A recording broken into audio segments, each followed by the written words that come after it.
Ito yung aming apartment. So, magbili tayo ng pagkain kasi wala na akong gustong pagkain. Tamang-tama. Tignan ko kung may palengke ngayon.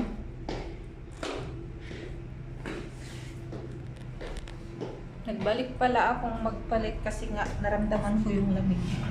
Mahirap na magkasakit. Ganda ng panahon. Yan. Dito sa baba ng aming apartment ay ganito. Malapit na sa lahat. Pagbaba mo, may hotel event na dyan. Yan. Tapos, mga pamilihan, padalhan, malapit na dito. Mga 5 minutes lang walking. Andyan na. Yung mga small bus na sinasakyan, ganyan. Papuntang Gultepe. Dito naman, ayan, may kwan na siya. May mga pharmacist. Ito, ang tawag sa pharmacy dito is Exane. Ayan, yung mga kwan na bibili dito.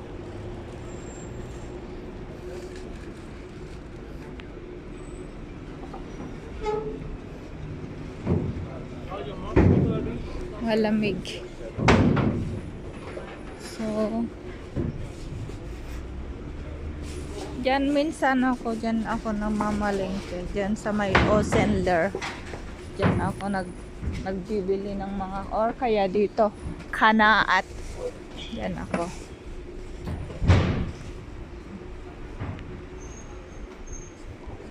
Hindi ako mahilig sa magkain sa labas, kaya pumunta bibili at mahilig akong magluto ng mga pagkain ko. So, kita nyo guys, yung Sep Kade is dyan ako nagpapadala ng aking, kapag nagpapadala ako dyan sa Pinas, yan, marami yan dyan, Pinay nagpapadala. So,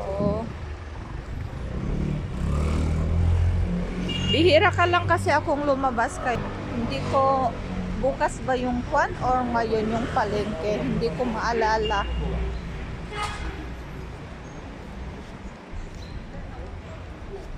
Hindi ako mahilig sa lipstick. Ayan, simpleng kwan lang. Pero mahilig akong magluto. Mahilig sa mga kwan, magbili. Hindi rin ako mahilig kumain sa labas. Kasi nga pag kumain ka sa labas, mahal. Kulang yung 500 at yung allowance mo. Mahal.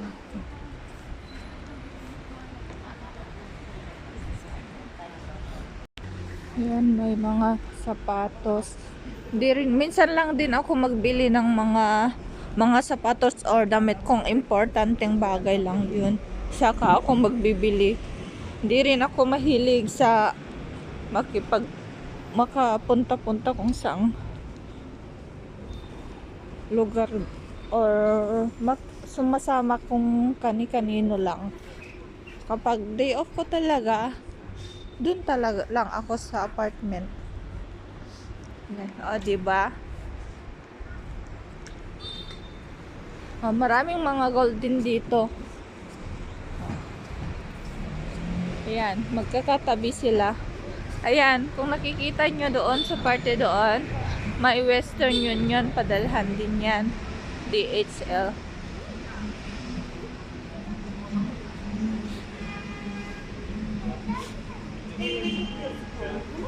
Ang sarap ng mga tinapay, oh.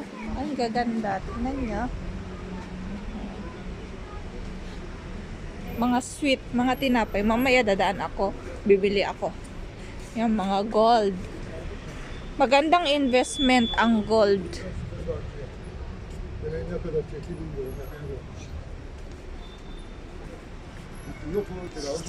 Guys, kung gusto nyo palang mag-invest, mas okay ang gold. At saka ano to, lupa. Kasi ang presyo ng lupa tumataas yearly yan, saka gold. nagkukuan yung tumataas yung kwan ng gold. Pwede mong gamitin if ever. So, ngayon, walang palengke, guys. Ito yung palengke. Kaso ngayon, wala. So, pupunta tayo doon, magbili ng mga gulay. So, doon na lang ako magbili ng isda. Mamaya, dadaan na lang ako. Kasi gusto kong magkuhan ng isda. Ayan.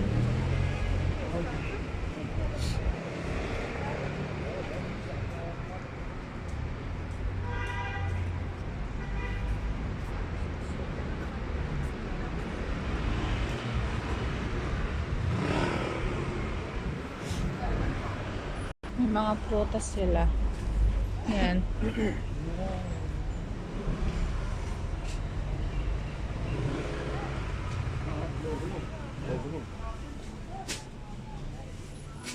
Sana may kamote, guys. Gusto ko ng kamote.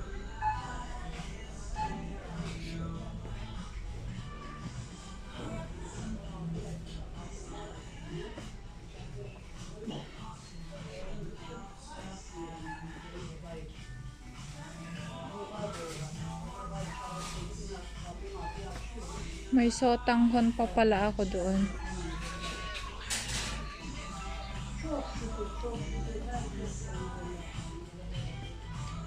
Mantika nila.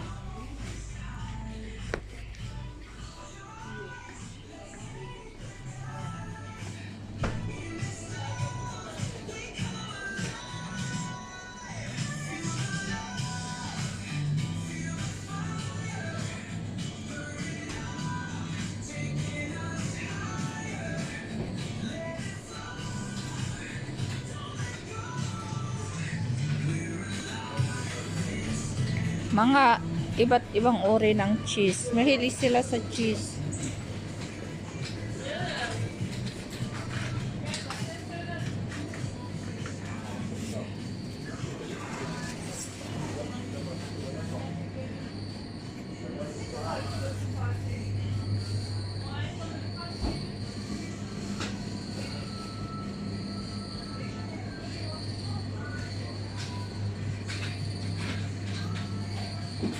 So, lalabas na tayo kasi wala yung hinahanap ko dito.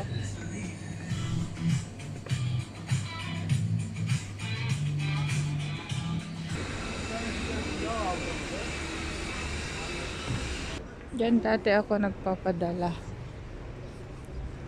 Pero mataas kasi ang kanila. Single sa padala.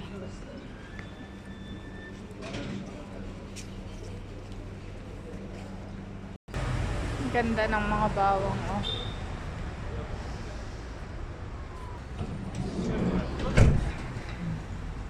Biruin mo akong magkain ka dito sa labas. Ang mahal.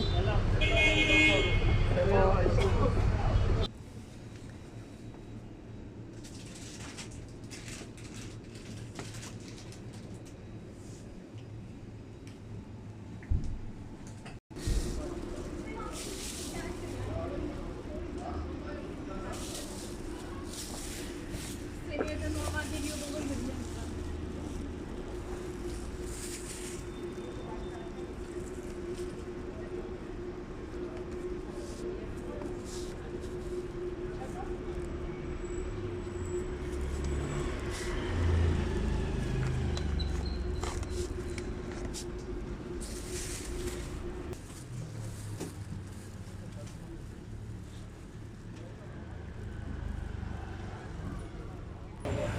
So, punta tayo ngayon. Ito, yun yung apartment ko. Ayan.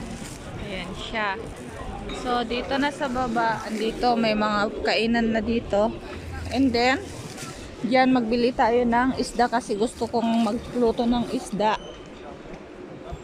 Hanggang kwan ko na yun, 2 araw ito. Nagbili rin ako ng mga prutas ko.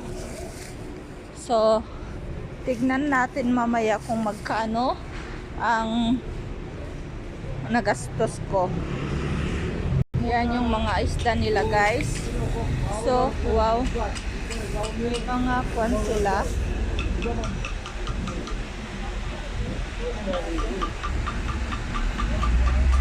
May pang paksiw. Ayan. Bibo ni kadar? O 80. Kinuha ko siya. Bibo. Ikita ni. 2 tane. Aha. Okey.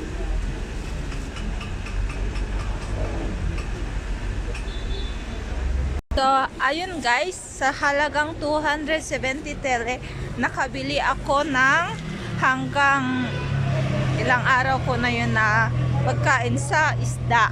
So, 200, sabihin mo na lang 500 within 3 days ko na yun. So, nakasave ako. So, mamaya, magpriprito ako ng isda at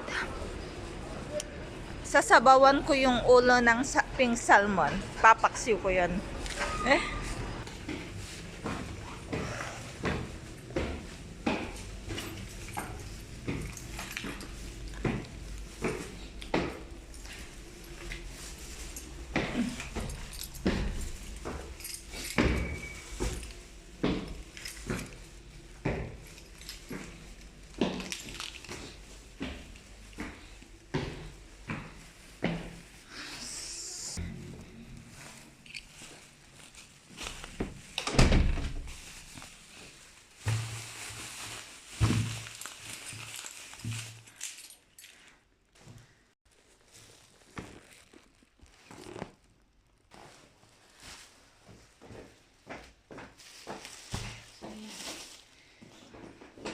Tanggalin na natin yung ating jacket kasi sobrang init dito sa loob ng bahay.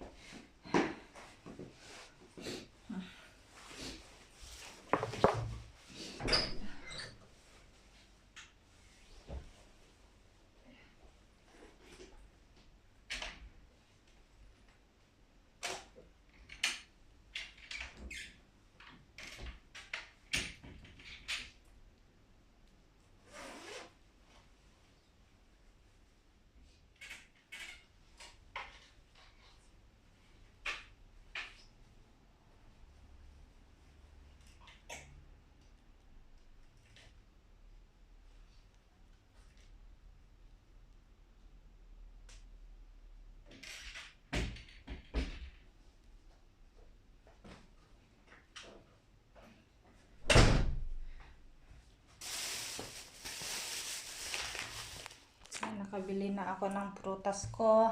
Pasensya na kayo guys sa aking otsura. May prutas na ako. May kape na ako nabili dito. So, ilang araw ko na yan dyan. May pang sinigang na rin ako dito. May ice cream. May kwan na rin. At saka may isda na ako. So guys, mamaya, lilinisan ko yung isda at lulutuin.